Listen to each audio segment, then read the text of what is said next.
Disturbing horror stories seem to be coming in influx at all times. There just seems to be no shortage of creepy people, creepy happenings, and downright strange things going on all around the world. Welcome back to the swamp, and welcome if you're new, my friends. Today I'm going to be sharing some creepy and disturbing horror stories sent in by viewers just like you. As always, if you have stories that you would like to share in a future episode, be sure to submit them at swampdweller.net. Now, these are stories that wouldn't typically be shared on the Swamp Dweller channel. If you like stories like these, you can find more on my second channel, Swamped. You can find the link in the top of the description. Now, let's get into these creepy and allegedly true disturbing horror stories that'll freak you out tonight.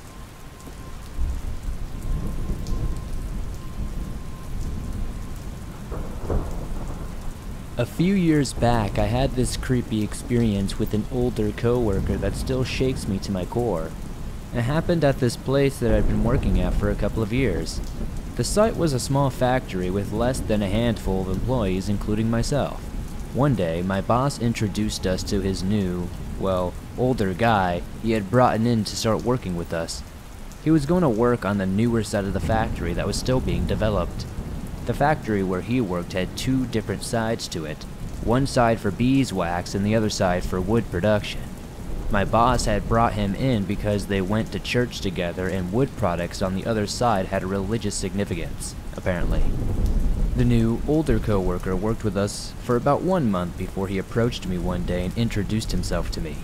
He seemed like a nice guy, and even came back to give me a Hershey's kiss, not long after that.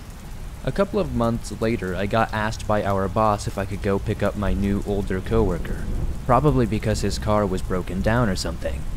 I agreed to it, so my boss asked me if it was okay to give the coworker my phone number so he could coordinate with me. I said that was fine and went on my way. I brought him back to the factory with no problems. Soon after that, though, I started to get random and sporadic text messages from him late at night. At first, the texts were just about us maybe hanging out soon while apologizing to me because he knew he was much older than I.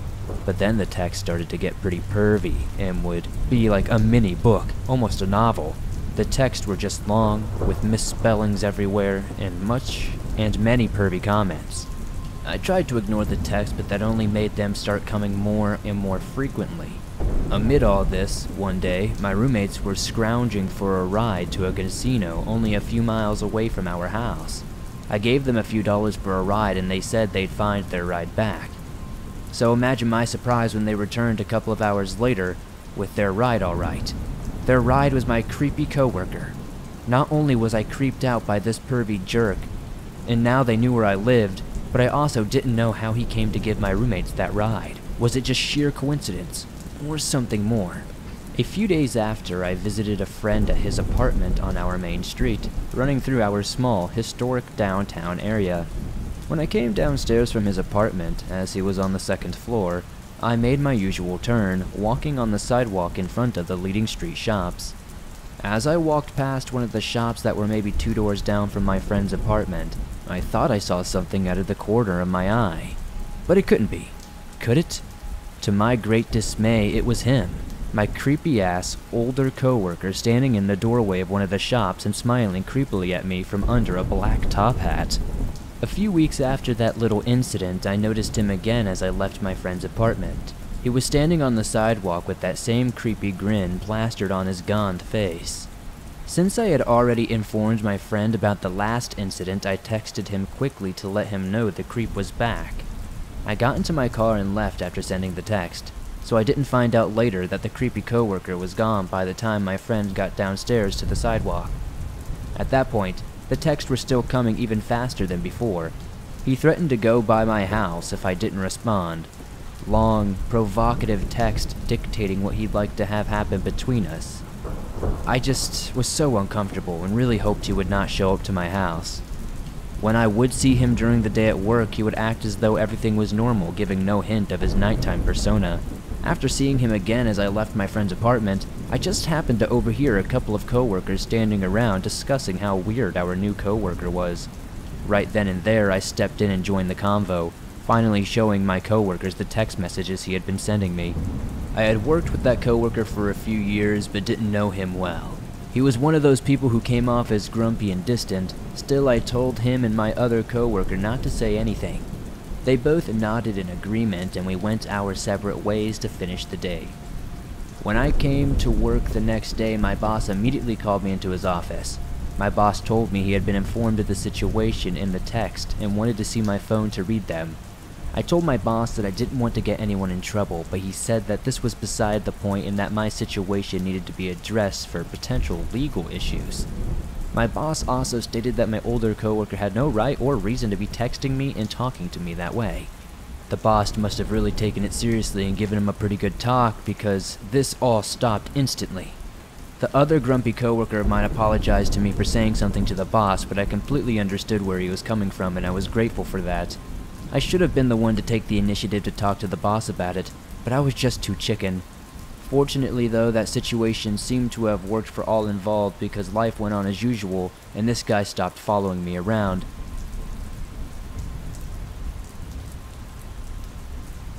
All these posts on my Facebook feed about New Year's resolutions have had me thinking about an experience I had a few years back that I still have a hard time dealing with emotionally. Anytime I think about it, I actually feel my stomach twist in knots, and I have the need to vomit. It was that bad. This isn't actually my first experience with a stalker, but it's the one that comes fresh to my mind this time of year. It was February, and I had just gotten my tax refund, so my best friend convinced me to join her local Legends gym.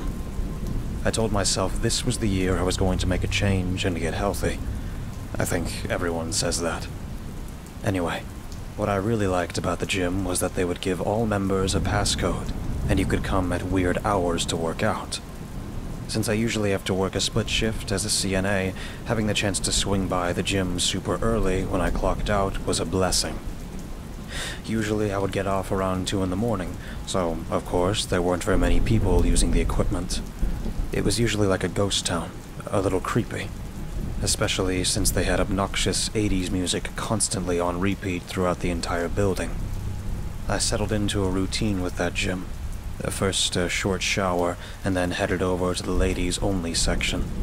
That was another thing that I thought was nice about the place. Fellas, don't get me wrong, but I am a bit self-conscious, and I prefer to do my workouts in private. In that separate part of the building, I was usually the only one there. It was even quieter back there because the music was muffled, and I'll admit, there were a few times I thought it was a bit eerie. Sometimes you hear something, and at that time of morning, it gives you the jitters, you know. Somehow I convinced myself to stick to the routine, even when my bestie dropped off the wagon in March. I was still determined, and honestly, the membership fee was one of those locked-in contracts, so you know what a hassle that is to get out of. Despite the emptiness of the gym, I convinced myself that it was okay. Since no one was there, I couldn't possibly be stalked, right? Well, a few weeks passed, and I was getting on one of the exercise bikes when I noticed something strange attached to the monitor. I paused in my workout and took it off, trying to figure out what it was supposed to be. It was smaller than my finger. Then I noticed a reflective surface, and I realized that it was some kind of camera. I stopped working out immediately and went home, a little freaked out.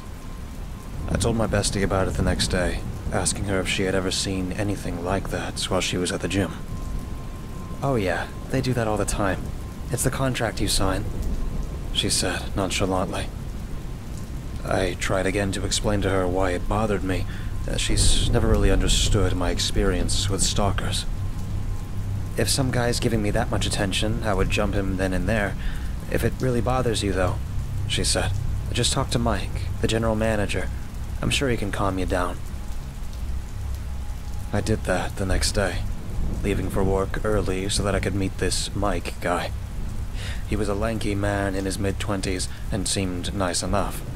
And when I told him about the cameras, he did actually show genuine concern. "Huh, that's weird. And you found it over where?" I guided him over to the bike and showed him where it was attached. "It's definitely not one of ours," he told me.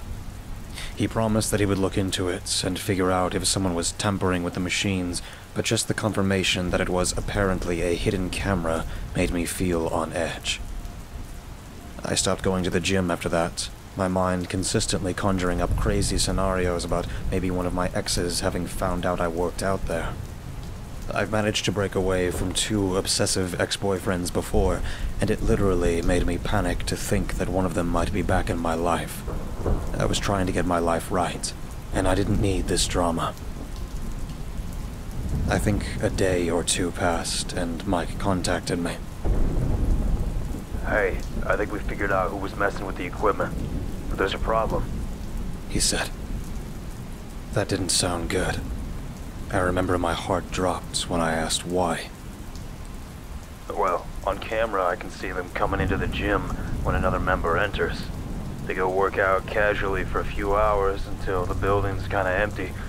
Then I spotted them slip the camera on the machine and leave. But when they leave and enter, they don't scan a membership card. I'm pretty sure whoever this is, they aren't actually supposed to be there. That made me even more freaked out. I asked him if I could come by the next day to check the cameras and see if I recognized the person. I was completely convinced that it had to be one of the exes. When I got there the next day, I even insisted that my bestie come with me. I felt paranoid going to that gym again. We watched the security tape together with Mike, and I kept waiting for him to identify who the guy was. But much to my surprise, he told me that it was a girl. Some tall, blonde, fit chick that came at odd hours, always waiting until a member entered or left. I didn't recognize her at all. I checked the times. It's probably just a coincidence that they chose that machine. They weren't targeting you. Anyway, we put up a warning to anyone else. We don't want pervs at this facility, Mike told me. I did feel a sense of relief after that, and Mike did post a grainy picture of the perpetrator near the front desk, so I actually convinced myself to start working out again. It didn't take but 2 days before I saw this blonde at the gym, though, and I swear, seeing her in the flesh made my blood boil. Like Mike said, she waited until someone came into the building and slipped in. Then she would go work out in a ladies' room. When I was there, it was just me and her. I got this weird feeling she was watching me. Was she? Was I the target of her interest? I thought about confronting her, figuring out what she wanted, but she left before I mustered up enough courage. When I left, though, I found out that someone had taken my clothes from my locker, and I panicked again. I knew it had to be the mystery stalker. I canceled my gym membership after that. Despite the fees, I told myself it wasn't worth dealing with this crazy woman. My friend rejoined a few months later, and get this, the blonde girl apparently had gotten a job there. My bestie always said that the blonde would ask about me if I was coming back to the gym. I don't plan to, so I bought a Peloton and started working out at home. I think she quit a bit after that, when she realized that I wasn't coming back.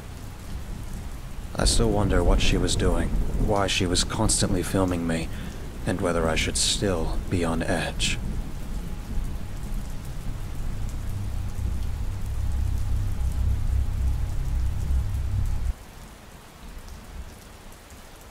Chasing in a Maze by Otherwise Ad 1747. A few years ago, I entered the University of Lausanne to enter my medical studies. I had just arrived in the city and even in the country. I was very excited to start my year, to discover the university, to meet new people, etc. Everything was going great until the end of the 3rd week. Friday, sometime around 9 p.m., I leave the library. I say goodbye to my friends and start to go home. The pace of work was already very intense, so we had been working all day and I was in a rush to get home. It was my favorite part of the day because I got to put on my music, take the subway, and then the train. It gives me a chance to rest and catch up with my thoughts. Anyway, that night it was so cold, there was no one left outside. It takes me about 7 minutes to walk from the library to the subway. I'm walking quietly with my music in my ears when suddenly I get a shiver that runs down my body from head to toe. I start to feel comfortable as if someone was watching me, and at that point, I pause my music and decide to not turn around to check in case the person is trying to be inconspicuous, and if I notice them, I was fearful that something might happen. I don't want to run either because I'm not sure if I can run faster, and I don't know exactly where to go. At this point, we pass a glass building, so I decide to look inside and pretend I'm fixing my hair. I quickly glance in the corner of my eye and my blood runs cold. There is someone walking a few feet behind me in a hoodie.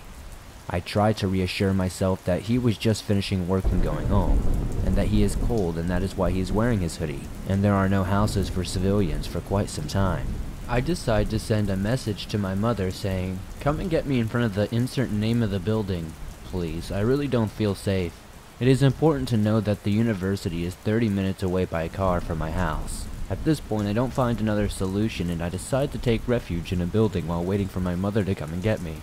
As I was about to go back, I opened the door, took off my helmet, and went down the stairs to find a hiding place. We entered by the 3rd floor. I thought I was out of trouble when suddenly I hear the door I came through open. This time I am sure he is after me, but since I'm new, I don't know this building and where it leads. I run downstairs at full speed and I hear him behind me. I can hear this guy's footsteps running down the stairs at full speed as well. I run without looking back, being sure that he is running faster than I can, and that he will catch up with me. I don't even know where I'm going, but I pray that I don't fall into a dead end. Looking back, I even think that it was like that scene in The Shining with the labyrinth. I don't know how far ahead of him I was, so I opened a window in the hallway to make it look like I was out of there, and opened a little door further. It was a huge auditorium and it was pitch dark. I went down the stairs and hid under a desk. I put my phone on silent and did my best to hide. My mom had been texting me a lot asking me what was going on and saying she was on her way with my dad. I texted her, "I'm in insert name of building.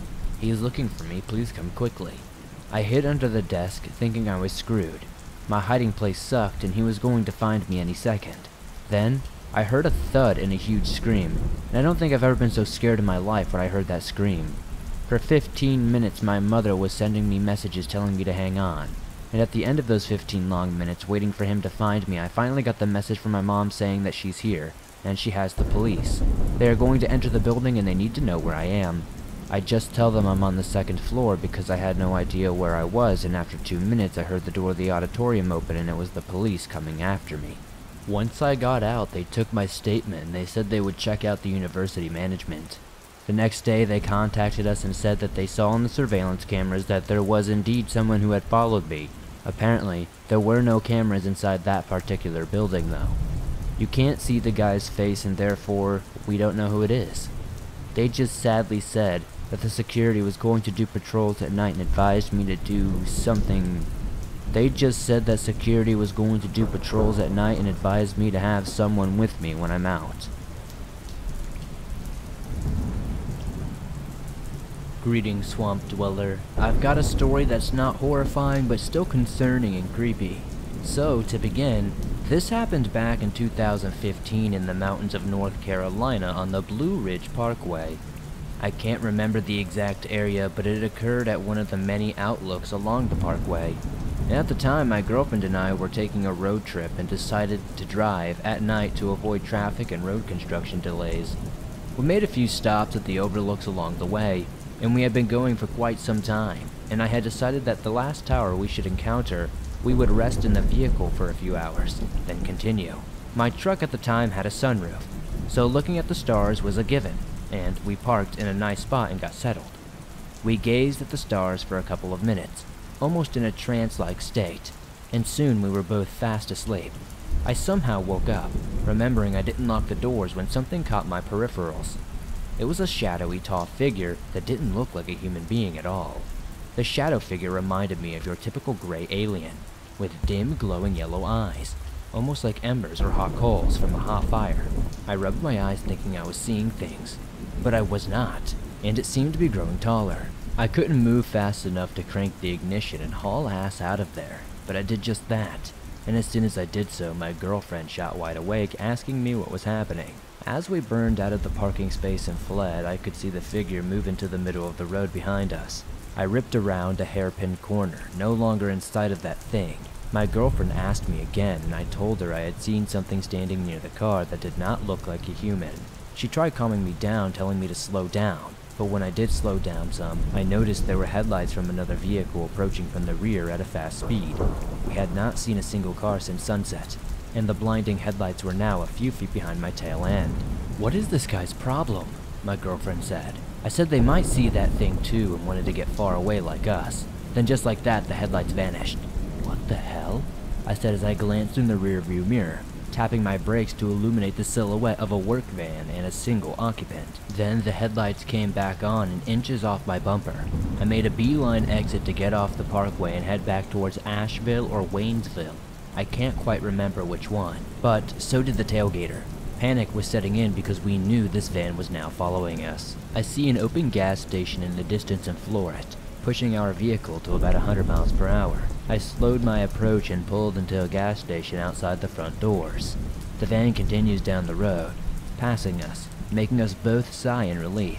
I asked my girlfriend what color the van was and if she got a good look at it. She nodded and said it was military tan with a very dark window tint.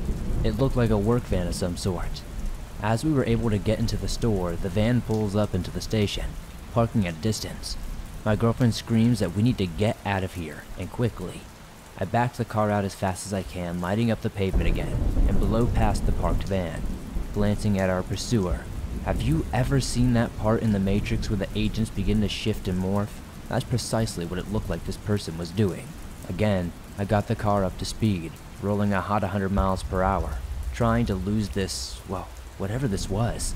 A solid minute or two passes and my gut says that the van is no longer back there, and our speed outran it. I think it's time to finally head home. Sighing in relief, my girlfriend agreed. On the route back home, there wasn't much of any traffic. We had traveled almost 130 miles, but in the opposite traffic lanes. I saw an all too familiar van. It was the same one from that chase. How was that possible? I said, getting quite unnerved and antsy. My girlfriend said the same thing, telling me to stomp on the gas. I get off the highway and make a way for a police station. We make it to the station, park, and wait, trying to collect ourselves from this crazy episode. Across the street from the station, there was a car wash in a strip mall. My girlfriend speaks up and points in the direction of the strip mall, gasping, cursing.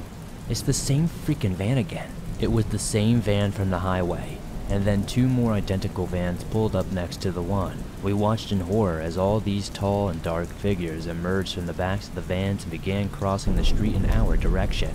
I laid on my horn and started flashing my lights. I tried to do anything I could to get the attention of the entire police station we were parked in front of, to which 3 officers came running out, yelling, seeing if we needed help. As I went to look back where the figures and vans were, there was nothing, just an empty, dark parking lot.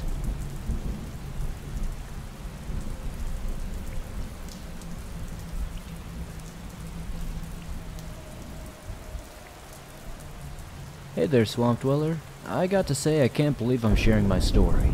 It's a huge honor to do so here. I have several encounters I'd like to share at the swamp, but for now I will share my creepy experience of what I believe to be a haunted highway in my hometown. This occurred between Renton and Maple Valley, Washington. The road is Maple Valley Highway. It starts in Renton and continues for miles down into Black Diamond. It's known for many fatal accidents and a scenic river that runs parallel to it. I would take the road all the time and had 2 occurrences. It was November 2013. I was driving home late, sometime around 10 p.m. that night. I had just finished hanging out with a group of friends from church. The road has patches of complete darkness, so I had my high beams on. I reached a part of the road with a guardrail on my passenger side. That side is all old growth in the Cedar River. I saw a sudden patch of thick, dense fog that only covered the road and a few trees off to the side. I turned off my high beams while driving through the mist where I saw the thing. A tall black figure passed along in front of my vehicle. I remember specifically, the cars driving toward me had flashed their lights and halted as if they had seen it too. I understand fog distorts light and shadows, but it looked like the shape of a person, with long arms and very slender features. I couldn't make out anything else because it looked like a black shadow. As fast as it came, it was gone. It appeared behind me in the rear view mirror, and the car slowly drove as if to say they saw it too.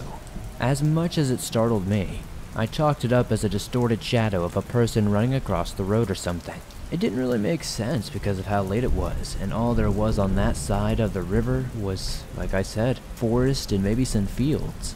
Fast forward to February 26th, 2014, I'm driving around the same time, and a little further down the road this time, I had something similar happen again. I was right before the Old Jones Road between Renton and Maple Valley. I completely forgot about last November and was on my way home from friends. I was driving home along Maple Valley Highway around 9:30 p.m. passing the guardrail, and a figure jumped in front of my car, running from right to left. It was tall, skinny, and black. It was passing quickly. As my eyes followed, a bird, possibly a hawk or a bat, came flying into my windshield, making it hard to see. It was just staying right in front of me. After a few seconds it passed. I was terrified as I was trying to desperately look around for the object in front of my window and see what was on the road. It finally left, and I turned to the left to see the person-shaped shadow, the tall skinny thing, fading away, disappearing into thin air. I was so startled that I called my mom to explain what had just happened to her. By the time I got home, my knees were shaking so bad. She didn't like me driving the road that late at night, and I even went out of my way to avoid nighttime driving for quite a while after this. The car I had at the time did have a lot of issues, constantly breaking down as well, and I did not want to change it. A few years later, I reached out to the Maple Valley community, and some people who lived there often had really weird and similar occurrences on that one stretch of highway.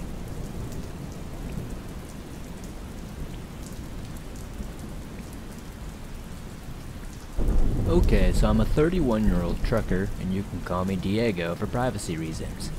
I come from a trucking family, and all of my cousins and uncles who drive big rigs down in Mexico have tons of paranormal trucking stories, as Mexico is very rich in paranormal activity. On the other hand, I don't have many stories. That is, until today, at least related to trucking, that is. I am writing this a few hours after this has happened, so it's still fresh on my mind, even though I doubt I'll ever forget today's events. So my run is mainly a trip from southeastern Wisconsin to southern Michigan and back. Now for context, once I enter Michigan, I get from the interstate and get on a rural country road, as my company prefers that we avoid toll roads to cut down on cost. They say the less we spend on tolls, the more we can pay our drivers. Anyway, on my way there, all is normal and everything is going well. I get to our drop yard and drop my loaded trailer for the following driver to take it to its final location. I look at my tablet and figure out what load I'm taking back with me. I hook up to the trailer and do my pre-trip inspection. Everything seems reasonable. I grab the paperwork for the load from the box in the front of the trailer and look through it. My company requires all shipments over a certain weight to be thoroughly looked at and certified on a scale to make sure the load is legal and not over the legal regulation weight. Well, I looked at the scale receipt and this one was not, so I contacted my company, and they instructed me to grab one of the 4 empty trailers and take that back to southeastern Wisconsin. This will be important later in the story. I walk in front of the trailers and slap each one until I hear that distinctive hollow sound indicating that it's empty. I do this to save time and not have to walk behind and open every single trailer. Once I found one that sounded like it might be empty, I grabbed my flashlight and started to do my pre-trip inspection on that trailer, making sure there weren't any flat tires and all the lights worked, etc. I walked to the back to open the trailer, shining my light in there to make sure it's empty, which it was, and surprisingly it was even swept out by the last driver, which is rare. Once all that was done, I turned on the Swamp Dweller podcast and returned to the road. About 45 minutes into my trip, I'm driving down the country road with my high beams on at least around 2 a.m., and there were no other people on the road. As a matter of fact, I have woods on both sides of the road. This is where things get a little weird. I forgot to mention that there is an electrical storm, but there is no rain and you can't hear any thunder. I know this because I always ride with my window down.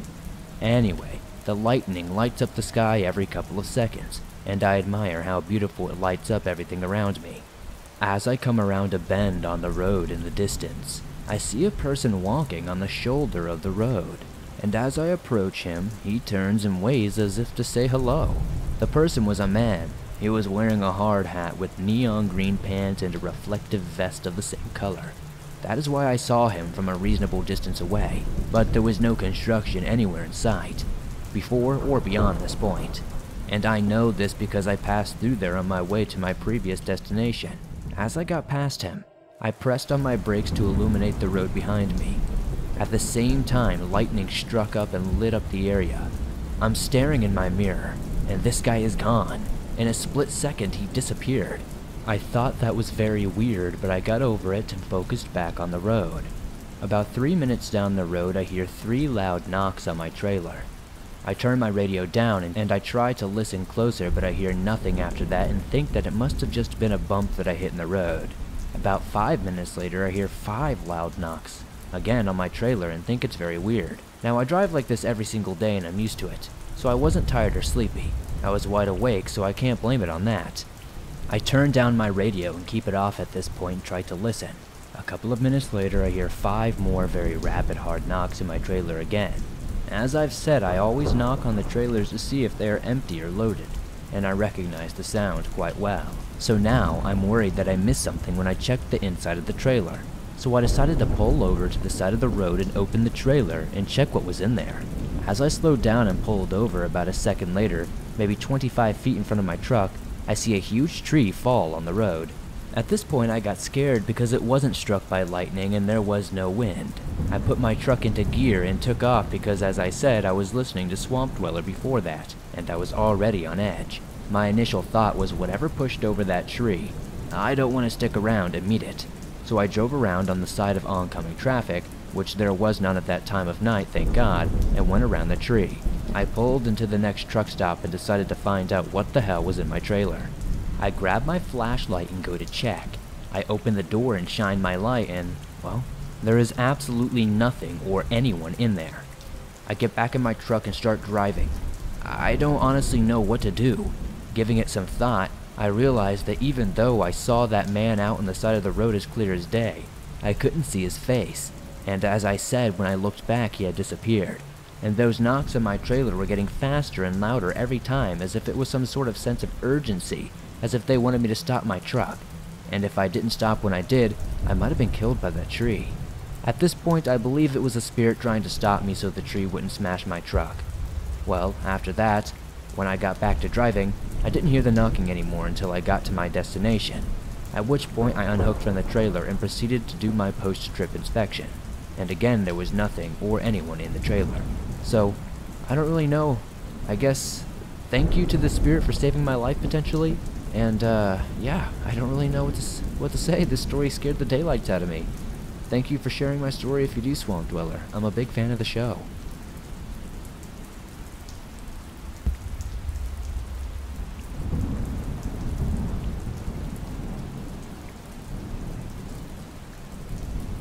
I'm a truck driver in the oil field of West Texas. I work nights, and in 2019, I was asked to train a new employee, a truck driver. The new employee was driving and I rode as a passenger since the semi-truck was just a day cab. It was a little past 11 p.m. as we returned from New Mexico to West Texas on 181. There were no other vehicles around us for miles. But suddenly, my new coworker and I spotted another semi-truck racing off a dirt road to the highway we were on. The truck had all its lights on, and we could see the outline of the entire truck perfectly. But it was too dark to see the company name on the 18-wheeler. The car abruptly pulled out in front of us onto the driveway, leaving my coworker to slam on the brakes to avoid colliding with this reckless 18-wheeler that had just carelessly pulled out in front of us as we were doing 75 miles per hour. A light cloud of dust followed the truck as it pulled out onto the highway, and within a split second, the 18-wheeler vanished into thin air. My coworker, still braking heavily, looked at me. His eyes were wide open, and he looked like he had seen a ghost, and he had a look of utter disbelief and shock on his face. He started to ask me, and I quickly said in a humble voice of doubt, "Yeah, I saw it disappear." We were not even concerned about the high possibility of collision that could have just happened at that point, but more about how this massive truck vanished into thin air. We kept driving, and neither of us said anything for about an hour. Then my coworker said, "I am still thinking about how that truck disappeared." I told him I was still thinking about the same thing, and that was one of the strangest and creepiest things I've ever seen. I will never forget that feeling in my chest thinking that I was about to die.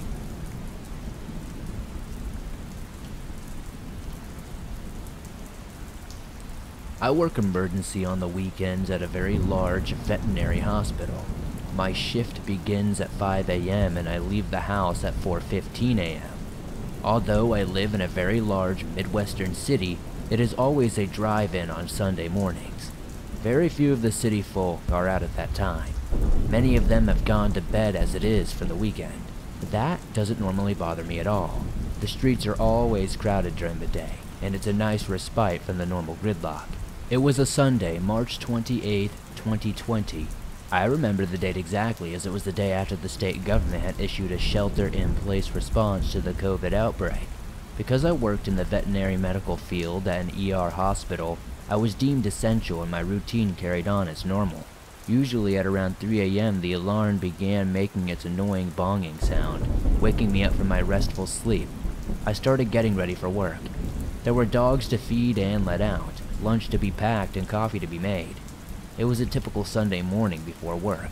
I left at my usual time and noticed that the roads were even quieter than normal. There was virtually no one out besides me and the occasional police vehicle, to the point of it being surreal. As I make my way to work on the quiet streets, I came to a divided highway with 2 lanes of traffic going each way. The speed limit on that road is 45 miles per hour. Not that anyone obeys the law.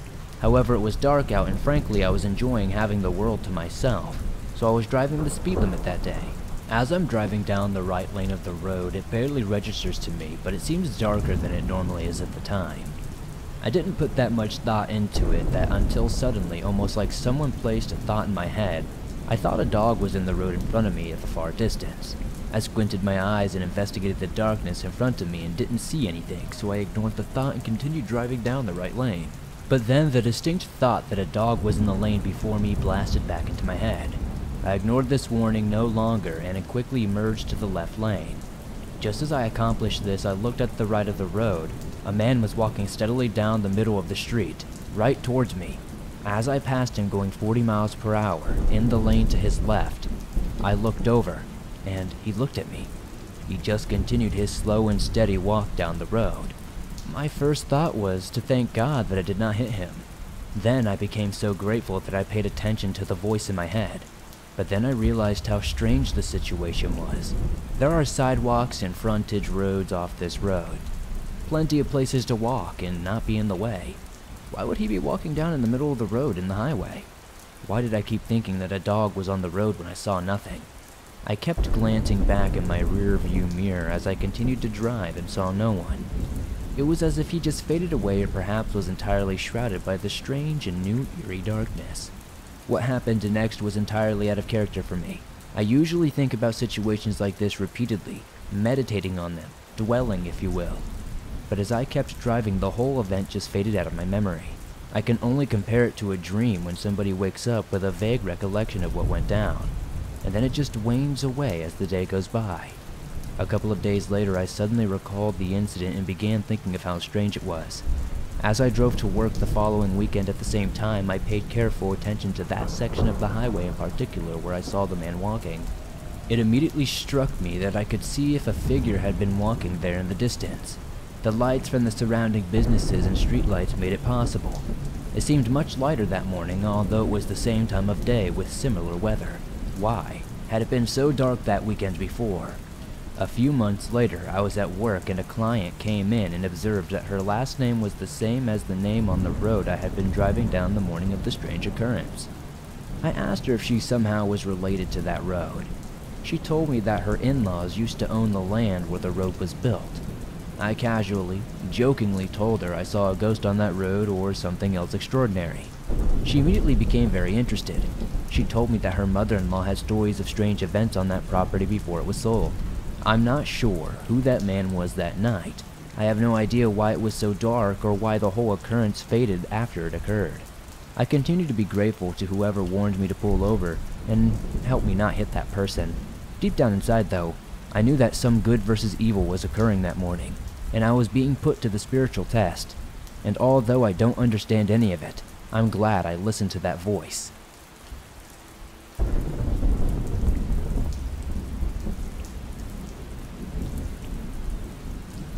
Narco Shootout, a true case file. Warning, the account you are about to hear contains disturbing details. Discretion is advised.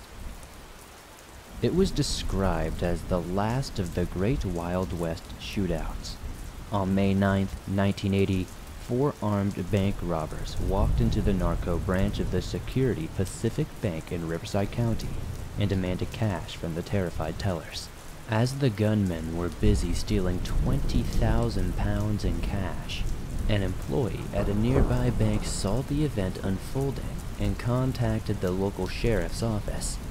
When a Riverside County deputy arrived on the scene, a 5th gunman outside the bank alerted the others, and the heavily armed men began firing on the police cruiser. As the robbers fled the scene in a stolen van, their getaway went awry as they crashed when the driver was killed by a shot to the head.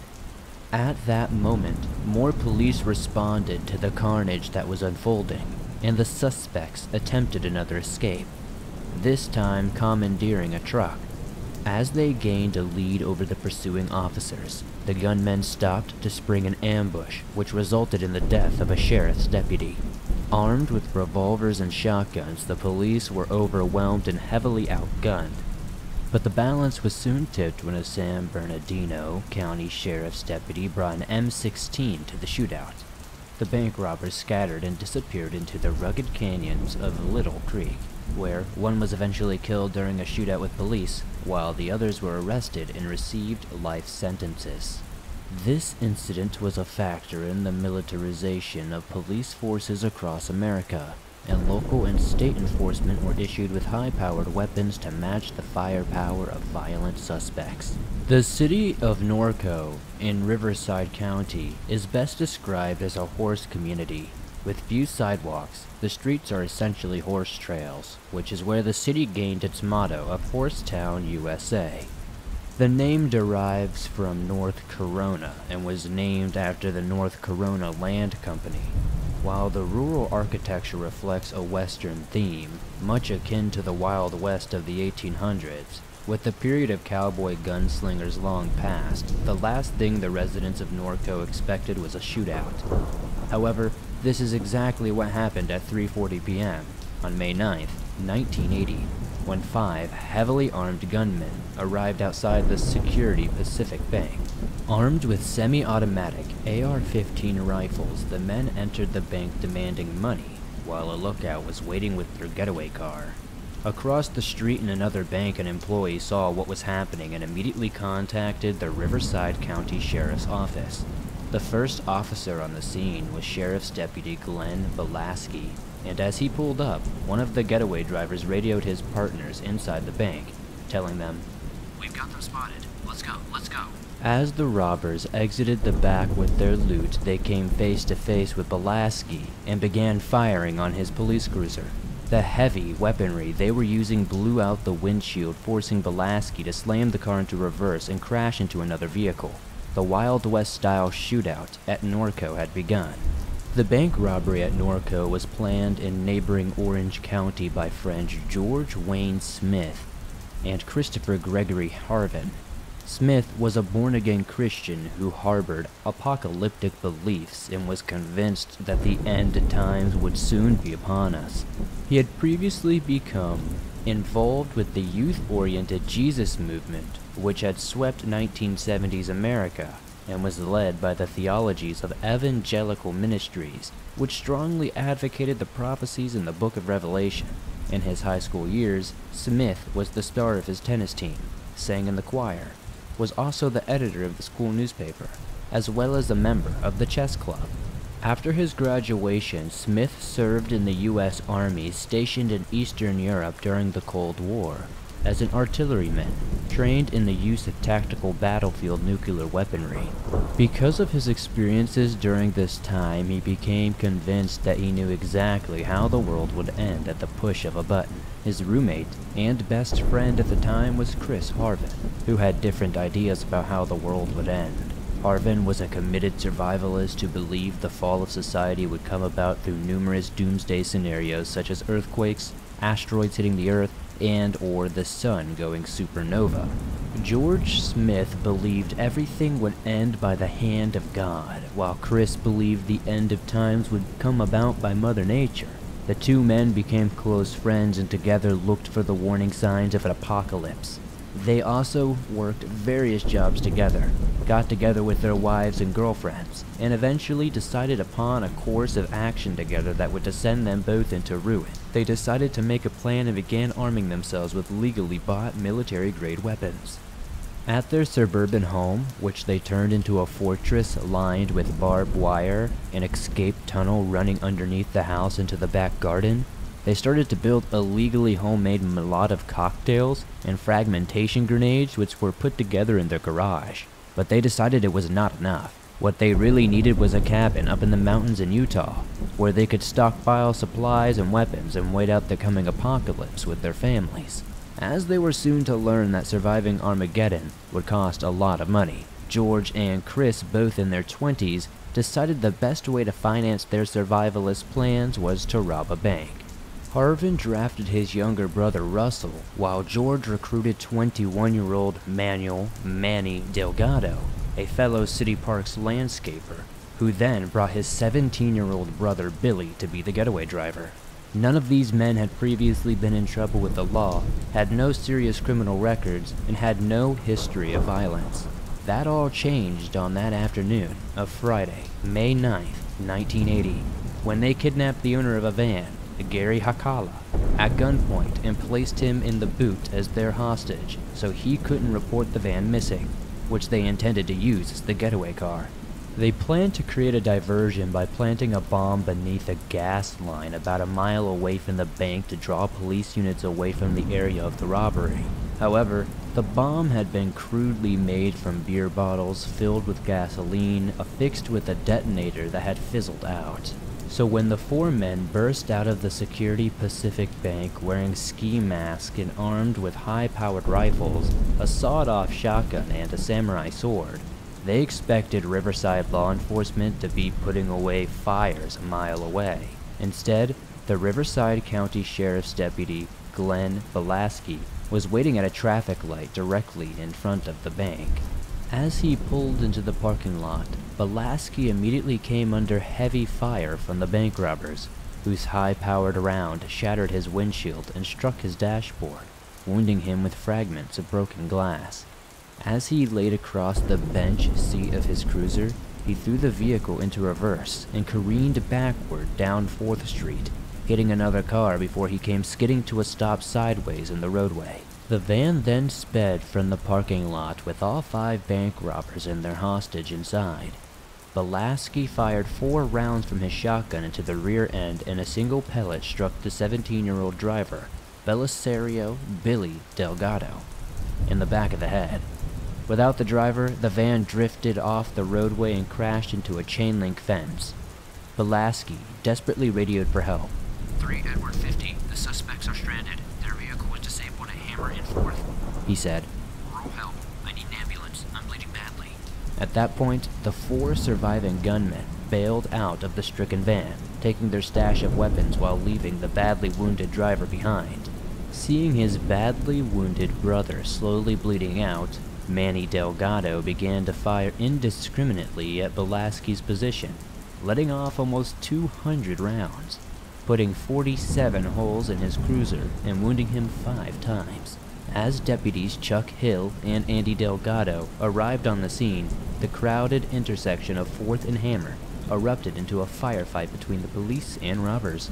Soon, dozens of onlookers were diving for cover while motorists abandoned their cars and ran for their lives. While Officer Delgado engaged the robbers with covering fire, Hill managed to evacuate Velasquez in his cruiser and transport him to a nearby hospital. When other officers arrived on the scene, they were met with the continuing fire from the robbers, who attempted to escape by commandeering a heavy F-250 pickup truck which had stopped at the intersection in front of the bank.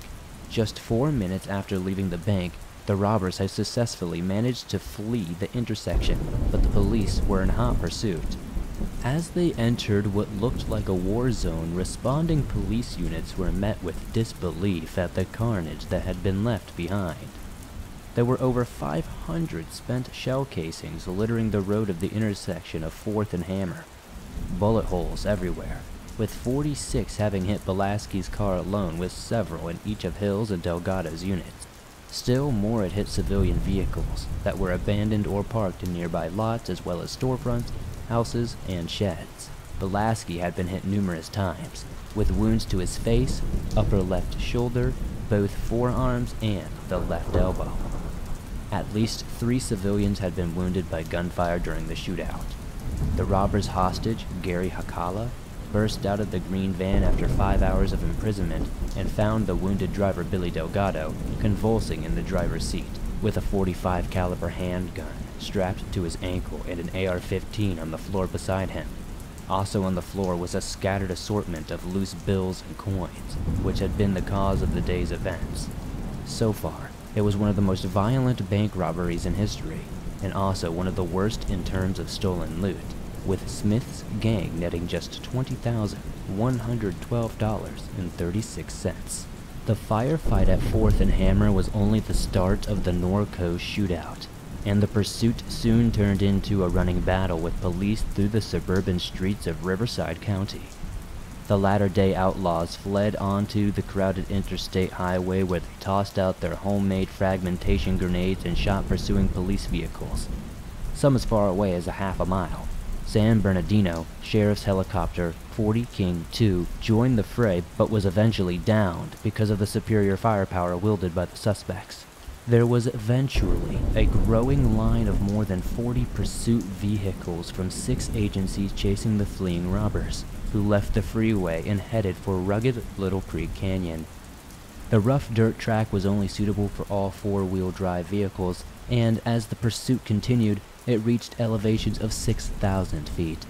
The conditions soon became precarious as they entered the narrowing of Forest Service roads, which cling to the side of the mountain of San Antonio, with drops and switchbacks of hundreds of feet to the canyon floor. The lead position in the pursuit line was taken by Riverside Deputy Jim Evans, a former Army Green Beret and Vietnam combat veteran, who was under constant fire and was unable to communicate with the San Bernardino County Sheriff's helicopter. As he came around a final bend, Evans drove straight into an ambush set up by 4 gunmen, who were standing shoulder to shoulder in the roadway. Evans quickly dived from his vehicle as bullets penetrated his windshield and was able to return fire, hitting one of the bank robbers in the back before he was shot in the face by a round from an AR-15. As the pursuit headed into neighboring San Bernardino County, a young deputy named DJ McCarty overheard the radio reports of his fellow officers being overwhelmed by the superior firepower. He grabbed a military M16 machine gun, which had been confiscated by the department from a drug gang months prior, and was the only high-powered rifle in the entire San Bernardino arsenal. McCarty, along with Deputy Jim McFerrin, behind the wheel, sped off to join the pursuit of the fleeing robbers. The 2 men eventually worked their way to the front of the pursuit line, ending up just behind Jim Evans when he was ambushed. McCarty was shot in the elbow by the same volley that had killed Evans. As he dove from his patrol car, he used the M16 to pepper the roadside with gunfire, and the gunmen finally scattered into the canyon. McCarty's fellow deputy, Rolf Parks, said, "When the suspects heard that rifle, they realized their firepower was now being matched," and added, "There would have been a lot more dead cops on that road if not for that weapon."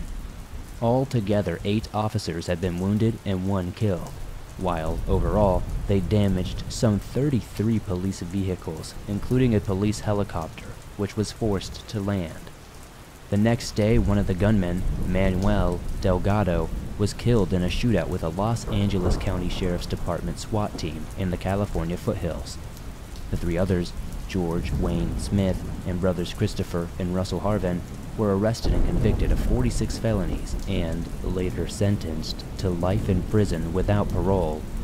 Deputy Belaski eventually recovered from the wounds sustained in the shootout and was awarded several decorations for his actions. He later became an officer in the U.S. Air Force, rising to the rank of lieutenant colonel, and worked as an electric warfare officer.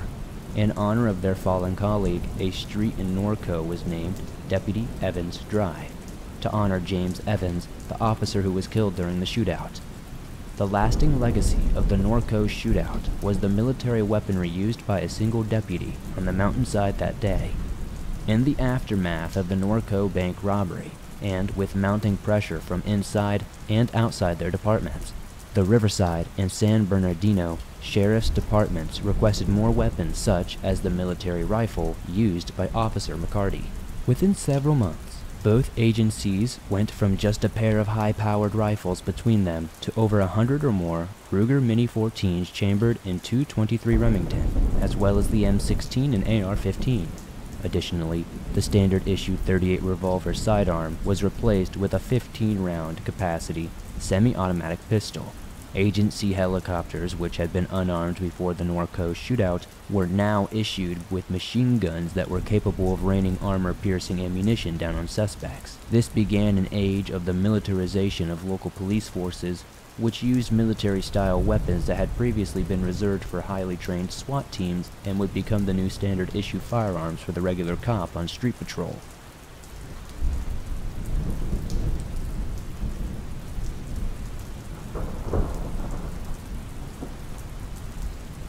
Thanks for listening to these creepy and allegedly true, disturbing horror stories that'll freak you out tonight. If you enjoyed these stories, please be sure to hit that like button as it helps me out a ton. The more likes this episode gets, the more YouTube promotes it, and that helps the swamp grow its ever-expanding waters. If you're new to the swamp, be sure to hit that subscribe button and turn on notifications to never miss a new episode, as I upload them almost every single day, and all things natural and supernatural. If you're on the go but don't have YouTube Premium but still want to download your favorite Swamp Dweller scary stories no matter where you are, you can download them absolutely free from Spotify, Apple Podcasts, Stitcher Radio, and pretty much anywhere else you find your favorite podcast online. If you'd like to support the Swamp outside of that, perhaps check us out on Twitch. You can find a link to follow me there in the description. Be sure to join me on Twitter, Facebook, and Instagram, and I'll see you all soon with another creepy episode.